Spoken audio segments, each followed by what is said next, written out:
É com a imensa alegria que recebemos o convite para vir a essa abençoada casa, que em nome de Jesus acolhe todos nós com muito carinho. Exatamente como Jesus falou, quando duas ou mais pessoas estiverem reunidas, tentando se melhorar para melhor servir, lá eu estarei. Com certeza ele passou bem cedo pela nossa casa, preparou o ambiente, deixou uma equipe de espíritos abnegados que nos recepcionaram logo na entrada, nos acompanharam até o assento e já estão trabalhando em torno de nós, retirando energias grosseiras, fruto dos nossos pensamentos ainda muito inferiorizados e nos envolvendo com bênçãos amorosas, despertando em nós a fé e a esperança. Como disse nosso irmão, sou Júlio Galamba, trabalhador da Associação Espírita Casa dos Humildes em Casa Forte, onde temos um abrigo de vovozinhas e fazemos alguns trabalhos voluntários na Federação Espírita de Pernambuco. Bom, para sentirmos a presença de Jesus, vamos elevar o nosso pensamento a Deus, visualizar a figura amada do Cristo e ouvir a sua voz suave ecoar em nossos corações: vinde a mim, todos vós que estáis aflitos e sobrecarregados, eu vos aliviarei.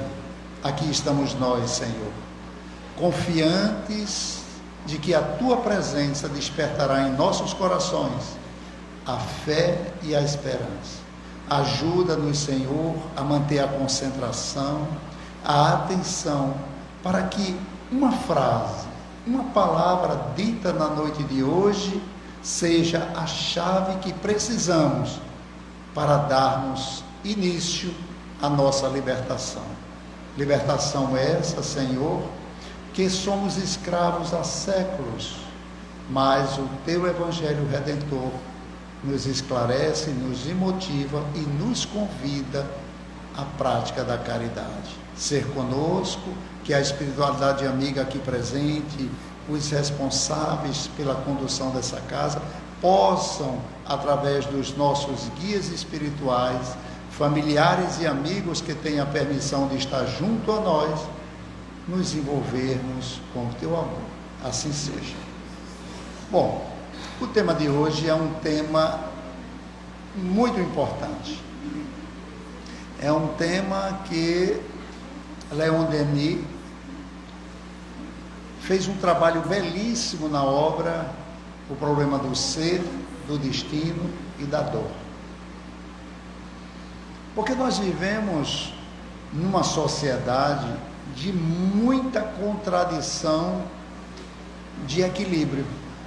Alguns estão passando uma necessidade extrema, outros estão internados em condições físicas e psicológicas de dar dó, e outros estão extremamente como se estivessem vivendo num parque de diversões.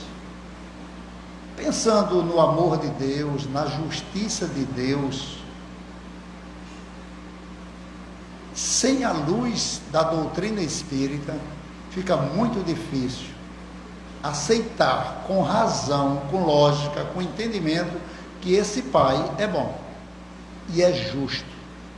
Fica muito difícil. Então só me resta acreditar nos mistérios. É assim porque Deus quer que seja assim. Ou seja, existe um determinismo na nossa vida. E isso nos tiraria uma das maiores ferramentas de independência do ser humano, que é o livre-arbítrio. Ora, se Deus sabe tudo, Ele tudo pode, Ele está tomando conta da minha vida, eu vou viver apenas. Não preciso tomar decisões. Eu simplesmente me jogo no rio da vida e deixo que ela me leve para onde ela quiser. Seria até bom se fosse assim, desde que eu aceitasse aonde eu cheguei. Eu não me joguei no mar da vida, então eu não tenho o que reclamar. Tá? Mas a doutrina espírita traz para nós que nós fomos criados simples e ignorantes, sem nenhum conhecimento, sem nenhuma maldade, todos nós, inclusive o próprio Jesus. A diferença da evolução de Jesus para a nossa, segundo Emmanuel na obra Caminho da Luz, é uma diferença de apenas uns 40 bilhões de anos, somente isso. Ele está na nossa frente, Deus que sempre existiu e sempre criou, Jesus, um espírito puro, recebe ordens diretamente de Deus e vem trazer para nós os ensinamentos para nos libertar exatamente dessa ignorância que nos faz perder tantas encarnações, tanto tempo bom, por infantilidade, por falta de conhecimento, por falta de esforço. Mas, nesse processo de idas e vindas, frequentamos as grandes moradias primitivas, ali tivemos experiências selvagens que nos fortaleceram a coraça para enfrentar os desafios da vida, mas chegou um ponto que a razão tomou conta de nós, e aí foi nos dado o livre-arbítrio. Esse livre-arbítrio, quando chega nas nossas mãos, ela tem as consequências, mas é importante, é preciso, porque nós precisamos evoluir com as nossas próprias pernas, parar de reclamar, porque foi minha mãe que tomou remédio abortivo, aí eu tenho problemas mentais, porque eu levei uma queda quando era pequeno, porque eu fico sempre justificando fora de mim as consequências das minhas deficiências. A doutrina espírita traz para nós que a partir desse momento em que nós começamos a entender o bem e o mal, no sentido de o que é bom para mim e para os outros, o que é mal para mim e para os outros, porque o bem e o mal, numa literalidade, não existe, porque tudo é aprendizado, então não existe condenação, você fez o mal. Ninguém faz o mal. A gente erra porque somos espíritos imperfeitos, mas aprende com o erro. E é nesse aprendizado que nós vamos evoluindo. Mas tem um problema. Nas nossas experiências primitivas, nós desenvolvemos os instintos com muita força, os instintos naturais de todo ser humano tem, todo animal tem, instinto de defesa, de reprodução, que aí ele tem que lutar, ele teve que brigar pela comida, se proteger das intempéries da vida, e esses instintos eles continuam com a gente, só que eles vão se transformando em sentimentos. Então eu além de perceber o mundo que me cerca, eu sinto aquela presença com emoções. E o sentimento, na sua condição mais elevada, mais purificada, é o amor. É o amor. Mas até que eu entenda que esse amor, como se dar esse amor, esse processo de amar de verdade, é preciso que eu vença as duas chagas da humanidade, que são orgulho e egoísmo. Olha como a gente se conhece, né? A gente sabe o que é orgulho e a gente sabe o que é egoísmo, mas ainda não sabemos o que é amar. Mas faz parte do processo. Isso não é ser pecador, não é que a gente está no processo. Está no processo.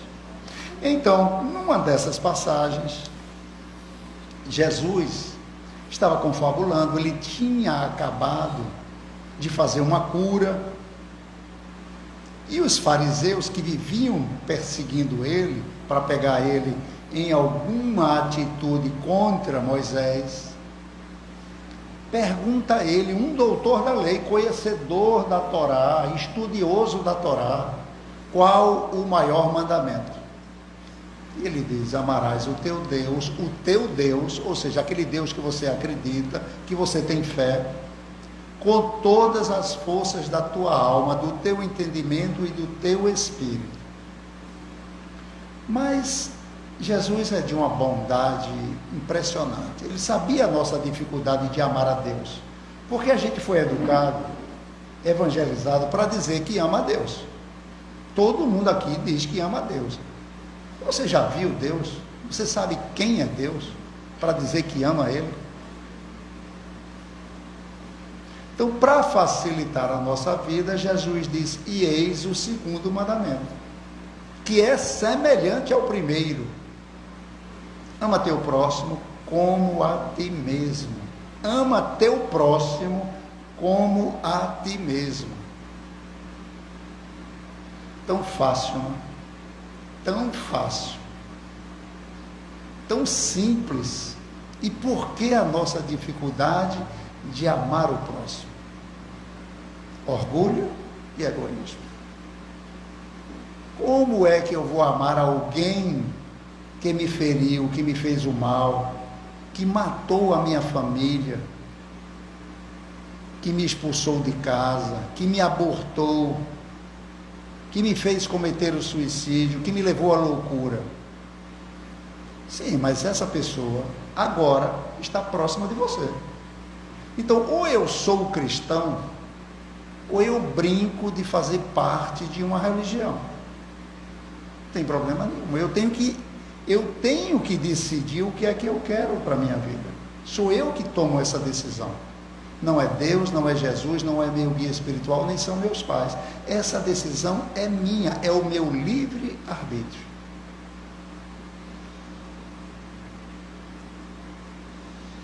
É a liberdade de decidir o que eu quero para mim. E está tudo certo.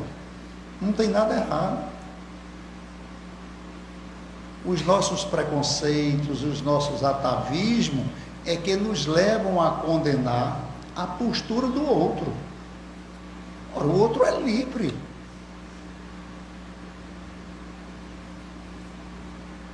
Mas para alcançar esse estágio de liberdade, é preciso muito tempo, muita passagem, muito aprendizado, muita experiência.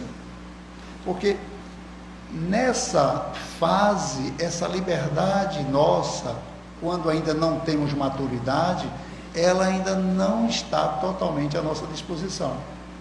Porque nós podemos fazer mau uso do nosso livre-arbítrio. Então existem limites. E o limite do nosso livre-arbítrio é quando ele invade o livre-arbítrio do outro. Então, todas as vezes a gente poderia, assim, numa meditação, né, ao acordar, antes de ir para uma reunião, de uma tomada de decisão, numa relação familiar com os amigos, pedir à espiritualidade amiga, ao protetor, me dá um sinal de quando eu estou invadindo o livre-arbítrio do meu próximo. Dentro de casa, principalmente. Muitas discussões seriam evitadas se, quando um percebesse, silenciasse. Sem querer ser o dono da verdade, mas foi você que começou. Tudo bem, alguém começou, que eu seja o que termina. Encerra a polêmica. Ah, mas eu vou ficar o tempo todo ouvindo? Bom, aí você é que decide. Se quiser, pode passar o dia todo discutindo, arengando, perdendo tempo, mas depois não reclame das emoções que foram geradas no seu coração, lhe criando certas fobias, porque nós espíritas temos que estar sempre com o pensamento ligado nessa verdade. Não existe nenhuma situação em que não estejamos cercados por espíritos. Então, esse pensamento é muito importante, porque eu fecho a minha residência com cadeado, cerca elétrica, câmera, para não entrar ninguém para perturbar o meu lar. Mas eu deixo a minha casa mental aberta. E aí entra o espírito de qualquer natureza, com qualquer sentimento, com qualquer desejo e me influencia. O Sr. Kardec pergunta no Livro dos Espíritos, se os espíritos, com toda essa liberdade, com toda a sua experiência, se eles influenciam, e a resposta é impressionante, muito mais do que possamos imaginar. De ordinário, são eles quem nos comandam. Aí, alguém poderia até levantar a mão e dizer, e o meu livre-arbítrio? Como é que ele vai me comandar? E o meu livre-arbítrio?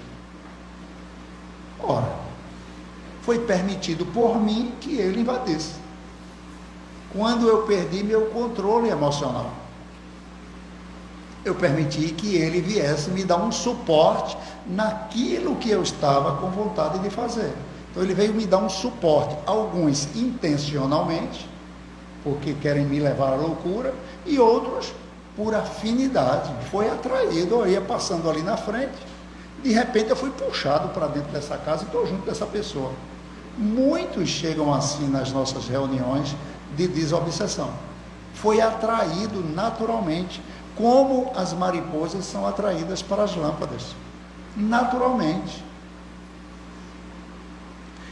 E aí está em nós o controle de quem eu quero como companhia espiritual. Está em nossas mãos, não está na mão de ninguém. A gente vem para a casa espírita, faz uma consulta, dá o tratamento. Nesse tratamento, a grande maioria vem deixar os espíritos que estão perturbando em casa e no trabalho, como se aqui fosse um depósito de espírito. Falta de conhecimento, de estudo da base doutrinária. Mas quando voltam para casa, ao sair no portão, já discute com a pessoa que estava no meio da rua, porque alguém estava sentado no capô do carro, porque o vidro estava fechado, porque o ônibus está lotado, porque está chovendo. E aí, alguns ficaram aqui, porque gostaram da companhia, da recepção da casa, mas outros foram atraídos para nós. E aí começa aquele processo o tempo todo. Então, esse conhecimento é que vai ampliar o nosso livre-arbítrio. E na medida que a gente vai tendo segurança, assim como um pai faz com o filho. Lembra a parábola do filho pródigo? A lei judaica permitia que o filho pedisse a herança na hora que ele quisesse. E o mais novo pensou, puxa, meu pai tem saúde, é jovem, eu só vou receber minha herança quando ele morrer. Eu já estou velho também, eu quero agora. E o pai deu. E o pai deu. Agora imagine um jovem livre, rico, jovem, bonito, mas não era evangelizado. O que aconteceu?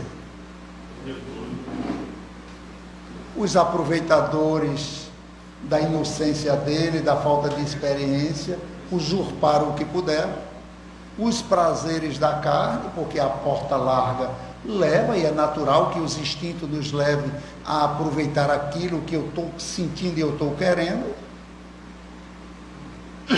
Mas esse filho pródigo, ele deixa uma mensagem muito bela para nós, muito bela para nós.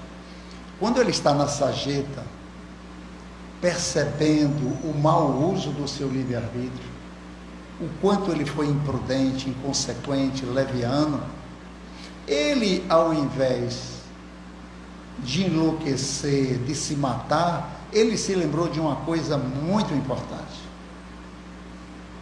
que a gente não esqueça disso. Eu tenho um pai ainda, eu tenho um pai, e meu pai me ama, e voltou para casa. Então, que a gente se lembre, em qualquer situação de loucura que a gente tenha cometido nessa encarnação, que Deus está nos esperando para retomar o caminho. Só que, quando eu volto pelo mau uso do meu livre-arbítrio, eu vou ter que conquistar o direito àquela liberdade que Ele me deu. Eu vou ter que conquistar. Porque seria a imprudência do pai dar tudo de volta para o filho, se ele não estava preparado para fazer um bom uso.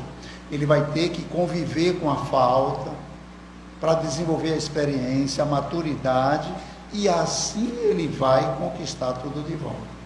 Na parábola dos talentos, vejam que o Senhor, quando se ausentou das terras, ele chamou os servos, e a uns ele deu 5 talentos, a outro ele deu 2, e a outro ele deu 1. Ora, por que ele não deu igual para todos? Porque a cada um ele deu de acordo com a sua capacidade de produzi-los, de fazê-los crescer.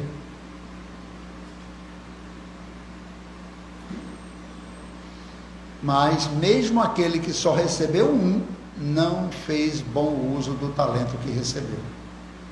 E a gente disse, porque talento para os judeus era dinheiro. Mas a doutrina espírita, que é o Evangelho de Jesus redivivo, traz para nós as virtudes da alma. O talento de ser pai, o talento de ser mãe. O que é que eu estou fazendo do meu filho? Como é que eu estou ajudando a ele a desenvolver o livre-arbítrio dele? Como eu estou mostrando para ele, através do exemplo, o livre-arbítrio, como é que eu estou usando? Ele me vê estragando minha saúde com bebidas, com cigarro, com noites acordadas na inutilidade, porque é assim que alguns usam o livre-arbítrio, e os jovens vão aprendendo. Então tudo isso será cobrado a nós. O talento da pintura, o talento da arte. Nas casas espíritas, o processo, mais ou menos em quase todas elas, a gente faz a consulta, faz o tratamento e vai estudar.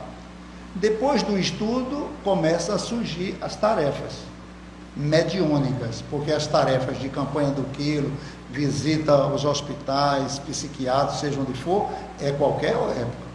Mas a tarefa mediúnica, onde eu vou ser instrumento dos bons espíritos, eu tenho que ser muito responsável com a minha preparação, para ser merecedor da presença deles. Então, o trabalhador chega para alguém e diz, olha, você está com sinais precursores da mediunidade. A gente precisa desenvolvê-la. Deus me livre. Deus me livre, eu estou vendo o espírito, já estou correndo, imagina eu receber espírito.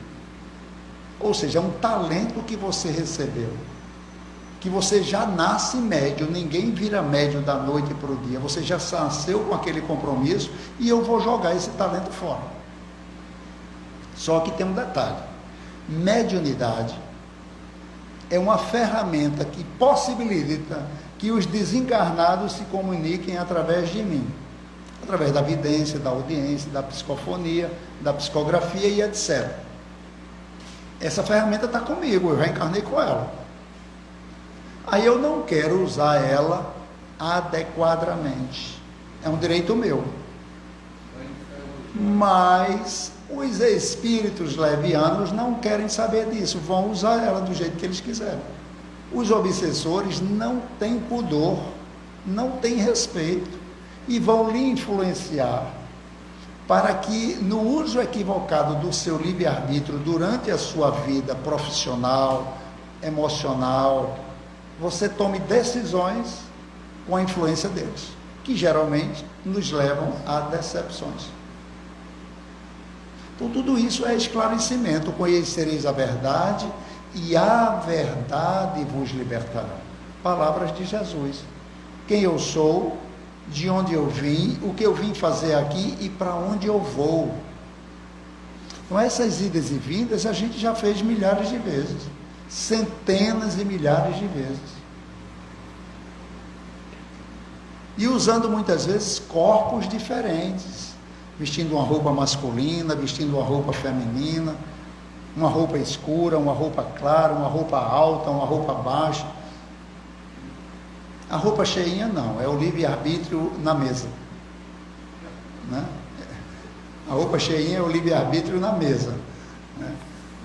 Então, nessas condutas que nós vamos tomando, faz parte do nosso processo evolutivo. Não existe condenação, desde que haja aprendizado.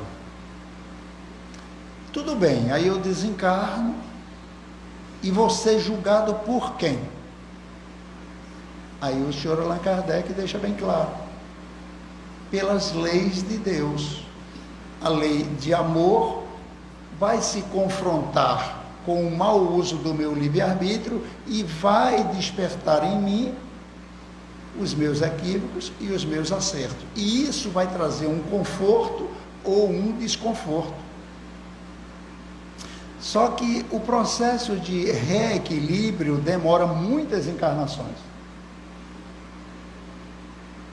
Porque nós passamos muitas encarnações perseguindo quem nos desequilibrou, não admitindo que fui eu mesmo.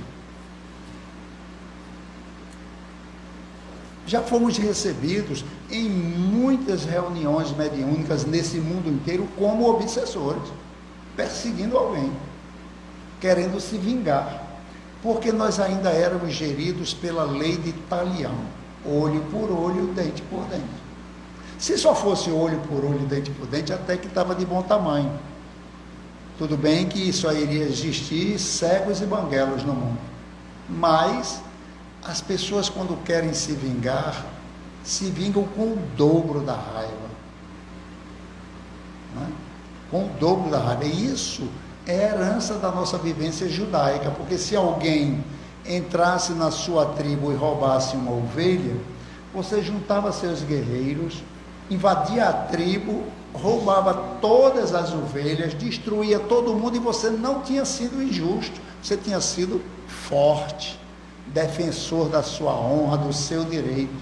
Então você usou o livre-arbítrio com o Deus guerreiro, o Deus dos exércitos.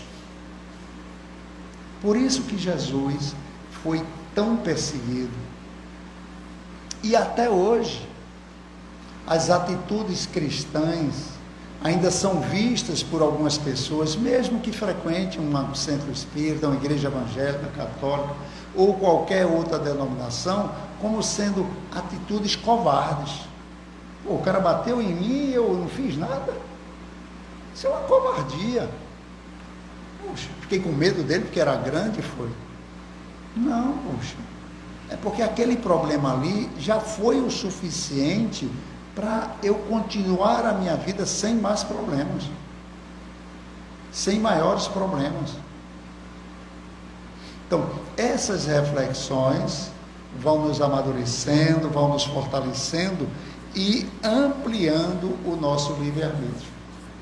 Quem não já ouviu, na nossa juventude, alguém dizer: mas a carne é fraca, né? A gente botava a culpa na biologia do corpo. O corpo tem seus desejos, suas vontades, e eu tenho que atendê-los, principalmente em duas coisas: na comilança e na sexualidade. A carne é fraca, é da natureza humana desejar, é da natureza humana. Aí você chega num velório e vai conversar ali com o defunto, com o cadáver, e não vê nenhuma emoção nele, nenhum desejo. Então não é da carne, é do espírito que estava preso na carne. Só que não existia, na época que se criou essa teoria, esse entendimento claro da imortalidade da alma. Por isso que quando nós pegamos na Gênese mosaica, vieste do pó e ao pó voltarás. Porque quem aqui não diz? Se a gente perguntar, eu vou somente fazer a reflexão, mas muitas vezes a gente diz, mesmo sendo espírita: minha mãe está enterrada lá em Santo Amaro, na Várzea. Sua mãe não está enterrada em lugar nenhum, rapaz. Quem está lá é o corpo dela, e esse corpo já se dissolveu, os átomos, as moléculas já foram usados para formar outros corpos. Mas a minha mãe estou com as cinzas da minha mãe, guardo em casa, coitada. É um monte de pó agora. aquela mulher tão dedicada, tão amorosa, agora está numa caixinha, presa ali. Não é? E tem espíritos que, por ignorância, ou por um sentimento de culpa, ou de fuga, usam o seu livre-arbítrio ao desencarnar para se esconder numa dessas colocações. Porque eu não quero ser julgado. Eu não quero me encontrar comigo mesmo. Porque eu sei que o que eu fiz não foi legal. Então essa ideia de julgamento final, de pecado, de punição, levam muitos espíritos a adormecerem no seio do Senhor, esperando o julgamento final. Na obra de André Luiz, ele vai visitar um desses salões e está lá mais de 2.000 espíritos deitados no chão, dormindo, se escondendo da sua consciência, para não enlouquecerem. Mas eles construíram esse raciocínio durante a sua evangelização nas casas, que assim se apresentaram para ele como sendo obra de Deus. E quando despertam, quanto tempo perdido? Quanto tempo perdido? Esperando o juízo final, onde nós somos julgados diuturnamente. Nenhum de nós aqui, no nível evolutivo que nós estamos, se cometer um ato que não seja de amor, a consciência acusa na hora. O problema é que a gente justifica. Não, eu só revidei. Sim, mas não é um ato de amor revidar. Né? Até no futebol, que é ali briga, disputa, tem o fair play, né?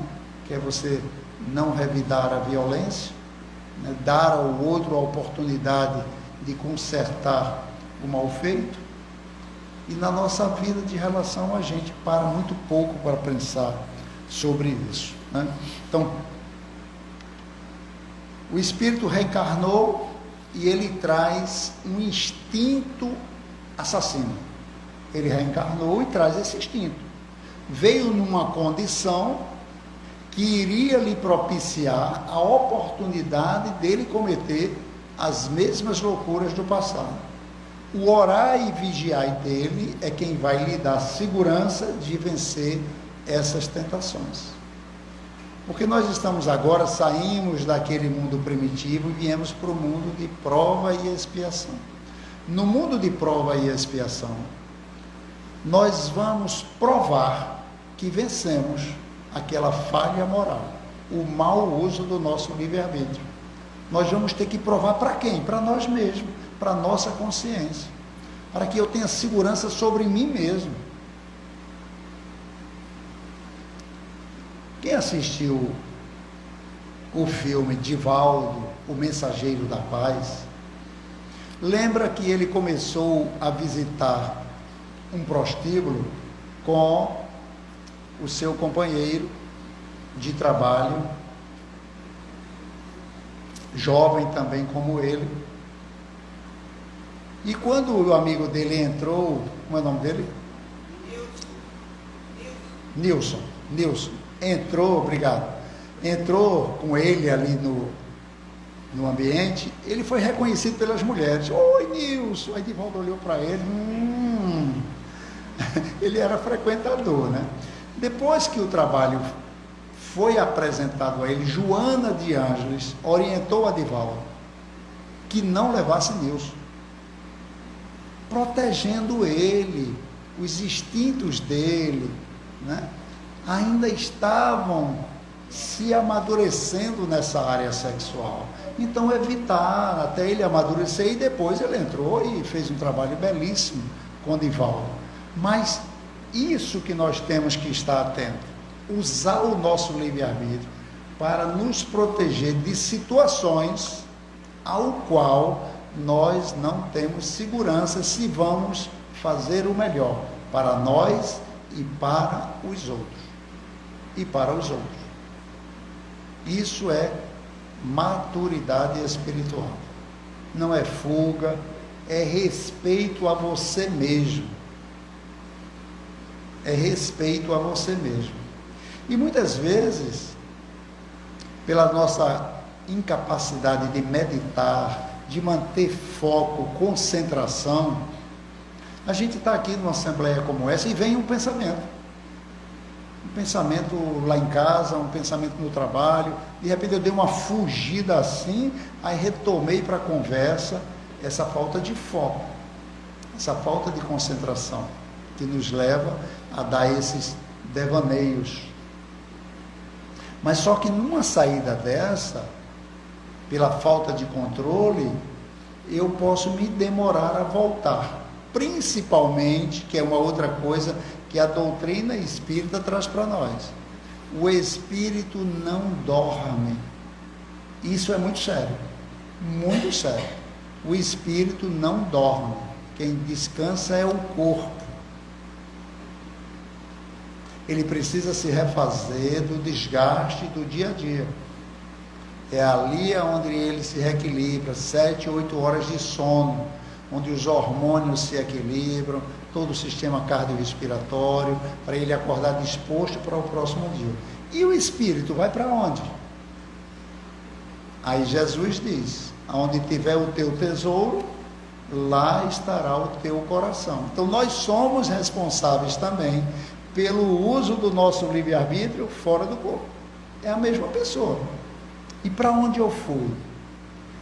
Aí a gente acorda com os pesadelos da gente, com um gosto amargo na boca, porque passou a noite bebendo ou fumando, cansado porque se divertiu muito, foi para ambientes grosseiros, onde o gasto de energia é muito maior. E isso vai ficando acumulado no nosso perispírito, no nosso corpo espiritual. Tudo que a gente faz de bom e de ruim fica impregnado no nosso corpo espiritual. Sempre ligado ao corpo, o corpo recebe perfeito. Como disse nosso irmão, como eu estou ligado ao corpo, o corpo vai recebendo essas energias grosseiras e vai liberando também energia para que o perispírito lá possa, num ambiente pesado, precisa de matéria, precisa de fluidos densos. E aí, muitas vezes, a gente fica pensando, puxa, é tanta situação difícil que a gente vê na vida, né? Essas crianças com microcefalia, né? Meu Deus do céu, como é que pode? Como é que uma mãe dessa vai ter liberdade para estudar, para trabalhar, né? E às vezes o pai também, que é muito dedicado, é mais difícil, mas aparece, porque você vai para hospital, clínica médica, 99% são as mulheres que estão lá. Vai para reunião pedagógica na escola, só vão as mães. Né? São espíritos que estão num nível evolutivo muito acima dos que vêm com a roupa masculina. Muito mais, muito mais. Quando o espírito mergulha numa roupa feminina, ela, por ser mais sensível, ela sofre mais com a brutalidade do mundo, mas evolui mais. Se for resignada, né, resiliente, paciente, dedicada e esforçada, porque recebe o suporte da espiritualidade. Recebe o suporte. Né? E é uma pena que, por egoísmo, por orgulho e por ignorância, algumas dizem, eu sou dona do meu corpo. Eu sou dona do meu corpo. É verdade, aquela atriz Angelina Jolie, como a família tinha tendências a ter câncer de mama, ela retirou as 2 mamas antes que aparecesse. Tudo bem, não tem nada errado. Quem quiser que julgue, é o livre-arbítrio dela. Mas tirar um feto não é direito da mulher. Pode achar que é, mas o corpo que está sendo gerado ali não é dela. Não é dela, é de outro espírito que vai reencarnar. Diante das leis brasileiras, é que o feto vivo é dele. Então, não é um crime. Eu não vou nem me adentrar nas leis dos países. Porque, por mais que eu diga a mim, eu tenho o direito de me matar, e eu tenho esse direito, eu vou arcar com as consequências. Sim, mas a lei permite o suicídio, mas isso não me impede de sofrer. Então, por mais que uma lei permita que uma mulher tire o filho, ela vai arcar com as consequências, porque aquele espírito precisava evoluir. E muitas vezes são tirados de uma maneira bruta. Uma das maneiras é sucção, né? Feito se fosse um aspirador, puxa o braço, puxa a cabeça, puxa a perna, puxa o olho. Aí depois, lá na frente, a consciência desperta e diz: meu Deus, eu tinha prometido que ia amar aquele espírito que eu prejudiquei tanto, mas a energia dele dentro de mim me dizia que eu não ia conseguir, então eu precisei tirar. Mas agora eu estou madura, eu agora estou amadurecida, eu estou fortalecida pelo Evangelho de Jesus e agora eu quero ser mãe. E passa uma encarnação inteira tentando e não consegue, porque o seu útero está despreparado, não está cheio de amor, está cheio de vontade. Mas essa tentativa dela, alimentação, atividade física, repouso, médico, faz com que ela conquiste esse direito. E aí, numa futura encarnação, ou até na mesma, ela recebe o Espírito. E vem aquele filhinho, sem o braço que ela arrancou, sem a perna que foi tirada no passado, sem o cérebro que foi sugado pela máquina. E ela o ama com todas as forças da sua alma, porque ela está enxergando ali agora o Espírito e não mais o corpo. Amor incondicional. É da lei, não é Deus que pune, é a lei de causa e efeito. Plantou, colhe, é da lei, é uma lei universal. Eu planto e eu colho. Então é preciso que a gente, e a doutrina espírita é o consolador prometido por Jesus. Então nós estamos na nossa melhor encarnação de todas as que nós já tivemos. Na melhor de todas. Goste da sua família, goste do seu trabalho, ame seus vizinhos, agradeça todo dia a Deus por morar numa rua que alaga todo dia quando chove. Agradeça, porque existe bilhões de pessoas que queriam estar no seu lugar, porque onde elas estão não alaga, tem ar-condicionado e não falta pessoas para lhe fazer carinho, porque ela está entubada na UTI. Ela adoraria trocar de lugar com você. Agradeça. Deus é Deus de amor, e a gente tem que entender isso de uma vez por todas, para poder parar de reclamar, de culpar o governo não faz nada, o governo é um sugador, não produz nenhum benefício, não fabrica dinheiro, nada, só tira da gente e usa no livre-arbítrio dele no que interessa a ele. As leis obrigam que seja aplicado tanto na educação, tanto na saúde, tanto na segurança, porque se a lei não obrigasse, não aplicava em lugar nenhum. Por quê? São os mesmos homens que vieram de Roma. O problema dos judeus com os romanos é porque os impostos, além de serem aviltantes, eram empregados apenas para César. Não tinha educação, não tinha saúde, não tinha moradia, não tinha nada, era só para César. Esse era o problema deles. E essa mentalidade continua, mas as leis melhoraram. As leis agora estão olhando os direitos do outro. e são obrigados.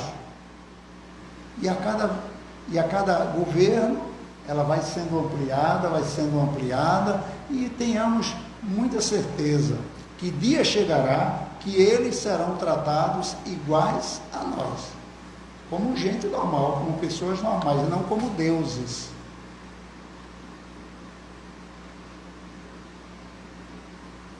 Porque é da lei do amor que todos tenham direitos iguais perante Deus. Só que hoje eu que reclamo da educação, hoje que eu reclamo da saúde, hoje que eu reclamo da falta de moradia, fui eu que lá no passado não construí esses direitos. E eu tinha todo o poder na mão para fazer isso. E agora eu estou colhendo o que eu plantei. Peguei a verba que era para empregar em hospitais, educação e saúde, moradia, e desviei para minhas contas suíças. Não sei nem se existia lá há 500 mil anos atrás, mas eu desviei para minha fazenda, seja lá para onde for. E agora eu nasço num local que não tem nada do que eu deveria ter criado. Não tem hospital, não tem educação, não tem saúde, porque eu estou colhendo o que eu plantei. Não plantei nada, eu não colho nada. Ainda bem que existe a misericórdia divina e a nossa necessidade de amar. Porque quando o nosso querido irmão Zé chega aqui na frente, pedindo quase as lágrimas para que a gente traga um pão, uma garrafa PET, seja lá o que for, a gente é tocado, não é porque a gente ama quem vai receber, não, é porque eu preciso amar. Eu preciso aprender a fazer a caridade. E começa assim, com gotículas.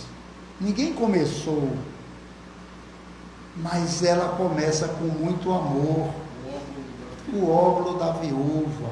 A gente está ligado assim, mediunicamente. A viúva deu 3 moedas, todo mundo colocava ali baús de ouro, e Jesus dela foi a que deu mais, porque ela deu tudo o que ela tinha. O tempo. Então quem tem tempo, domingo de manhã visita um hospital onde tem pessoas que são presos entre 4 paredes e presos numa mente desequilibrada, precisando de uma escuta, precisando de um toque, precisando de ver alguém diferente. Porque se fosse eu que estivesse lá, né? Então, usar o nosso tempo com coisas produtivas, fazer com que nosso livre-arbítrio esteja nas mãos dos bons espíritos, que vão nos induzir.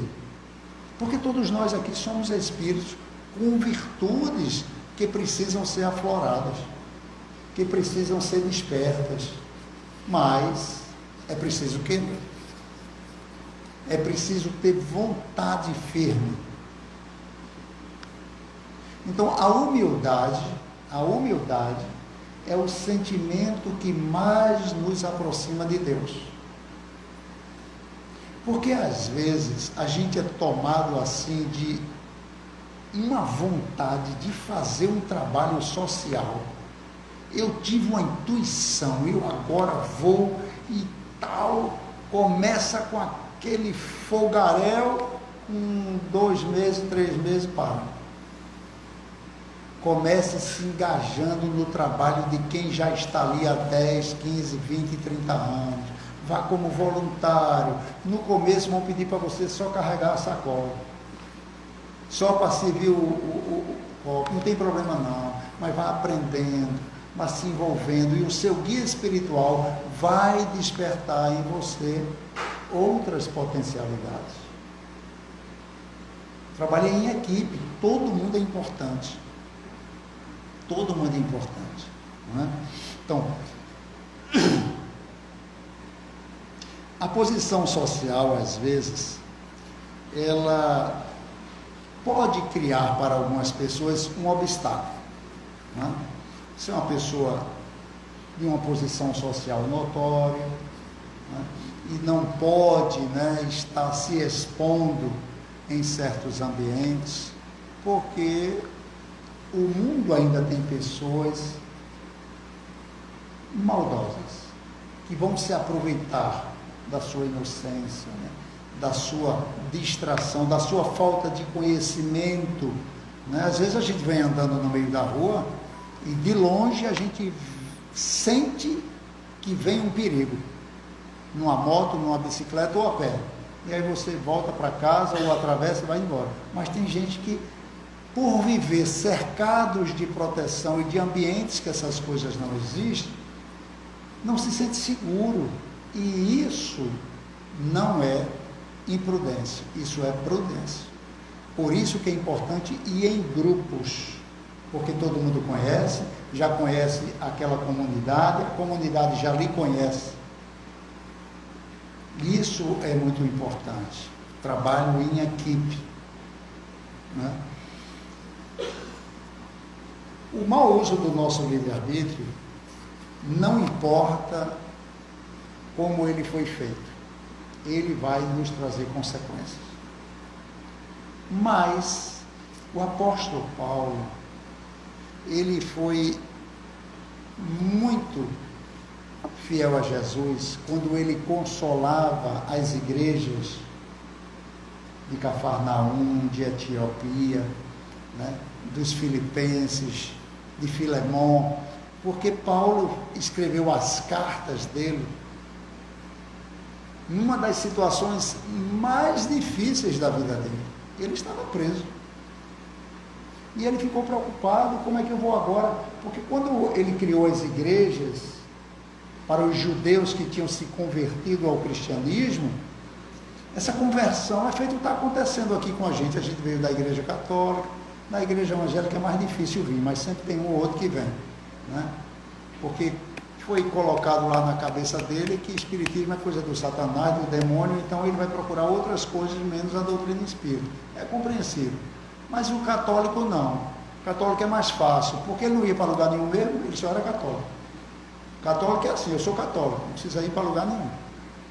Fui batizado porque me batizaram, casei porque era obrigado a casar, minha mulher queria que fosse na igreja, comigo não casava em lugar nenhum.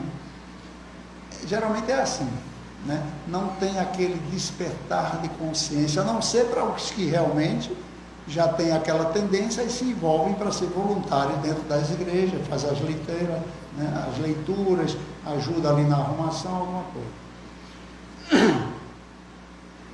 Mas o apóstolo Paulo é feliz quando ele diz que o amor cobre uma multidão de pecados. Então, o leite foi derramado. Aquele que quiser me seguir, pegue sua cruz e siga. Pegue suas dores, seus equívocos, seus medos e siga agora Jesus. Seguir Jesus não é estar enfiado dentro de uma igreja com a Bíblia embaixo do braço, não. É estar sempre orando e vigiando, para que eu perceba quando é que o meu livre-arbítrio está invadindo o direito do outro. Sempre pedir permissão para entrar na vida do outro. O doutor Bezerra de Menezes, ele foi fazer uma visita em um hospital em espírito, com uma equipe de espíritos em desdobramento, encarnados e desencarnados, para ver se encontrava algum paciente que tenha feito o mau uso do seu livre-arbítrio, mas estava arrependido. E ele entrou em vários cômodos, encontrou muita gente justificando, mas arrependido de coração, arrependimento sincero, ele não tinha encontrado, até entrar no quarto de uma jovem que estava contorcida de dor, e pediu para uma aluna averiguar o quadro. Ela analisa com a visão espiritual e diz: ela praticou o aborto.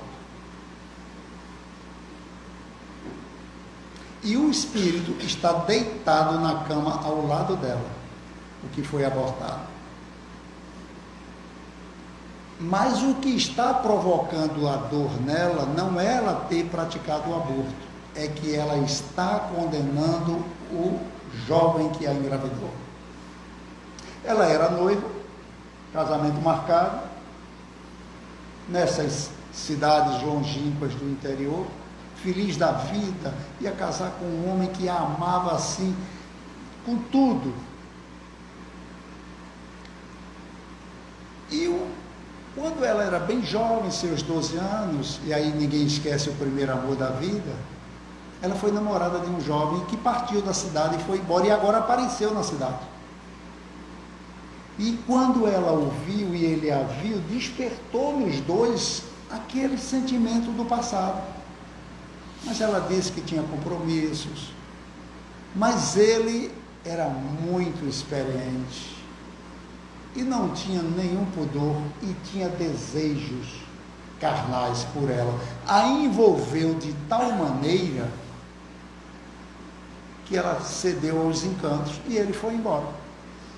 Fez o que queria, que é o que acontece, quem trabalha com comunidades, né, a maioria das jovens carentes, é isso que acontece. Se ilude com o príncipe, que disse que ia dar ela um castelo, uma carruagem e muitos passeios, e depois que vê o compromisso e a responsabilidade, cai fora e ela é que fica ali com o produto no ventre. Ela ficou desesperada, envergonhada por causa do noivo, e foi sugerida por pessoas a praticar o aborto. Não conhecia as consequências, muito jovem, com muito medo, foi levada para uma clínica clandestina e perfuraram o útero dela. Mas nessa visão, de repente, um clarão toma conta do quarto. Essa luz era tão forte que os espíritos que estavam nos outros cômodos vieram ver quem era. Era Maria de Nazaré. Ela era devota de Maria de Nazaré. E Dr. Bezerra de Menezes mostra na mão dela fechada uma medalha de Maria Santíssima. E nessa hora, ela eleva o pensamento à mãe e roga, não por ela, mas pelo seu namorado, porque ela teve a plena consciência que o mau uso do livre-arbítrio dela, iludindo, ele iria sofrer muito. Essa claridade, a presença de Maria de Nazaré, deu a ela bom ânimo e ela voltou para casa, mas, responsável, contou ao noivo o que tinha acontecido. Ela não tinha como acabar e ser desonesta e mentir para o noivo. Ele ficou chateado, pediu um tempo. Em desdobramento da noite de sono, ela se encontra com seu guia espiritual, se encontra com ele e ali conversam e ele a perdoa, porque ele amava ela de verdade. Reatam o noivado. Um ano depois, não só ela engravida, como o espírito que estava ao lado dela retoma a vida mais uma vez, porque ele também a tinha perdoado. O amor cobre uma multidão de pecados. Desespero jamais, sempre fé. O Deus é de misericórdia, é de bondade. Deus nos criou para ser feliz e nós só não somos porque nos afastamos dele. Não é por culpa de ninguém, nem de instituição, nem de ninguém. Somos nós que nos afastamos de Deus. Então que estejamos sempre vigiando e orando. Vigiando os nossos pensamentos, os nossos sentimentos. E orando para que Deus nos dê força de vencer as nossas más inclinações. Porque o Espiritismo é uma luz gloriosa, divina e forte, que clareia por toda a vida e ilumina além da morte. É uma árvore verde e farta, toda repleta de frutos de verdade e de bonança. É a claridade bendita do bem que aniquila o mal. É o chamamento sublime à vida espiritual. Então, se busca o Espiritismo, norteia-te em tua luz, porque o Espiritismo é a escola, mas o mestre amado é Jesus. Eu agradeço imensamente o carinho de todos, os que estão em casa também, pelas vibrações, que eu vou levar assim como força para carregar ainda a minha cruz. Que todos nós temos a nossa, mas ela fica muito leve com Jesus. Oremos. Elevando o pensamento mais uma vez a Deus, sentindo a presença da espiritualidade amiga, felizes por termos usado o nosso livre-arbítrio de vir nos envolver com as bênçãos do Evangelho do Mestre. Jesus querido, Mestre amado, Deus, Pai misericordioso, infinitamente bom e justo. Nós agradecemos, Senhor, por teres nos apresentado esta doutrina maravilhosa, que nos liberta, Senhor, do medo e nos aproxima, Senhor, da paz. Que a Tua presença possa nos acompanhar até os nossos lares. Que nós possamos não nos esquecer de, ao nos deitar no leito, orar, pedindo para que nosso guia espiritual venha nos receber e nos leve para escolas onde possamos estudar e trabalhar e retornar no dia seguinte mais confiantes e fervorosos. Abençoa, Senhor, todos os que estão passando pela provação, pela dor da separação, Senhor, da perda, pelos que estão no leito de dor, os que estão, Senhor, nas camas de sofrimento. Abençoa as viúvas e os órfãos, os pais de famílias desempregados, e envolva nossos irmãos governantes de tal maneira que eles se sintam capazes de promover as leis justas e amorosas. E os nossos irmãos que estão em guerra, Senhor, que eles sintam a presença da Tua paz e lutem por ela. E assim, é em Teu nome e em nome de Deus, mais uma vez agradecido a presença de todos, que pedimos a permissão por encerrar. Muita paz.